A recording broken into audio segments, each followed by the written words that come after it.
Mahakasika ny rehetra ny fahaiza-miaina. Hitanao fa fahaiza-miaina ve ny fanadiovana manodidina anao? Zavatra tsy maintsy atao ve izany?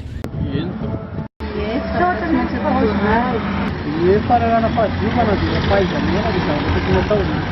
Amiko manokana ny fahaiza-miaina voalohany dia fahaizanao manadio manodidina anao.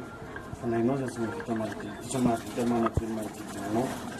Ahoana moa zany ny fahamarinana fanatiny zavatra manodidina anao no miaina io. Ary tokony tsy maintsy atao. Eny, tsy maintsy atao satria mitarika fahasalamana. Tena fahaiza-miaina fahadiovana ny masina zavatra tokony atao fa tsy miandro hoe tsy maintsy atao fa tokony atao. Ny fahaiza-miaina ny fanadiovana dia zavatra tokony tsy maintsy atao. Hoany fanadiovana ny manodidina ary zavatra tokony tsy maintsy atao izany zavatra izany. Fahaiza-miaina fanadiovana manodidina rehetrarehetra izay nafoky tany na ao an-trano izany voalohany indrindra dia izay ny fahaiza-miaina tsara indrindra. Ie, fahaiza-miaina ny fanadiovana manodidina tena tsy maintsy atao izany fanadiovana izany. Fahaiza-miaina izany ary zavatra tsy maintsy atao. Ie, fahaiza-miaina mihitsy ny fanadiovana ny manodidina ary tena tokony atao. Fahaiza-miaina ny fanadiovana ny manodidina sady fahasalamana ihany koa ilay izy. Ny ray aman-dreny ve tokony hampianatra ny ankizy ny fahaiza-miaina voalohany sa ny any am-pianarana? Mazava ho azy fa ny ray aman-dreny voalohany izay no miaina antsika. Ny ray aman-dreny no izay vao tena ampianarana. Miaraka ny hevitra aloha dia ny ray aman-dreny tokony hiteniny ankizy voalohany.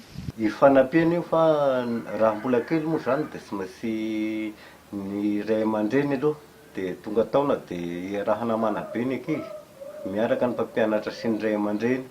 Fa na eny an-dalana eny dia tokony mpiara-monina sy ny olona mifanosy eny an-dalana eny dia efa manabe ny ankizy aby.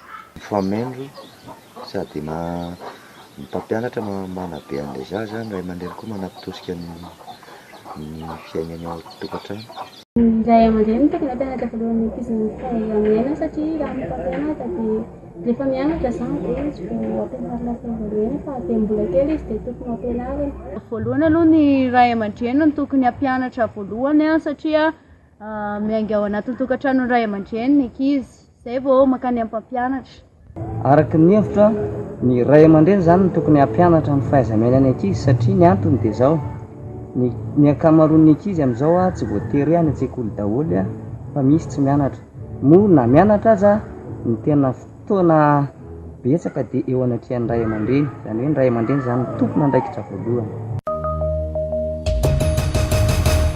Araka ny hevitrao, manaja sy manompo ny tandrazana ve ny malagasy? Mahatsapa ve fa misy adidy tokony atao eo amin'ny fiarahamonina? Manaja izy fa mizotratra ny fanatontolona ity dia ohatra ny tady velona sotoavana malagasy. Fa saingy tsara ho marina fa tsy ny malagasy rehetrarehetra tsy koa ny hatsapa izany. Ny ankamaroany tena tsy mahatsapa hoe misy adidy tokony atao amin'ny fiarahamonina. Tsy manaja izany izany hoe ny tena hita tena hoe manompo ilay tanindrazana dia amin'ny fahitako anazy aty amin'ilay vahoaka mahadinidinika dia mitovitovy. Fa ny ankoatran'izay izay manana tsy haiko faripahaizana ambony, manana fahefanam-bony sy manaja an'izay loatra. Ny sasasasany ihany mbola manaja sy ity tanindrazana. Ny sasasasany ihany koa mba manafaka fa manana vidina fiarahamonina fa tsy ny rehetrarehetra. Raha amiko manokana aloha ny malagasy amin'izao fotoana izao tsy manompo ny tanindrazana intsony. Tsy mahatsapa tena izany manana andraikitra izany intsony izy satria amin'izao ohatry ny efa hodoran'ny sasany koa ny tanindrazana. Ny ankamaroan'ny malagasy amin'izao dia efa tsy dia tia ny tanindrazana intsony satria ny antony dia izao variana ny fiainana andavanandro amin'ny resaka fivelomana dia adinitra eo ilay fandraisana andraikitra eo amin'ny tanindrazana. Amin'ny ankapobeny zany ny olona tsy dia mahatsapa an'izay intsony efa samy maka ho azy ny fiarahamonina amin'izao fotoana izao.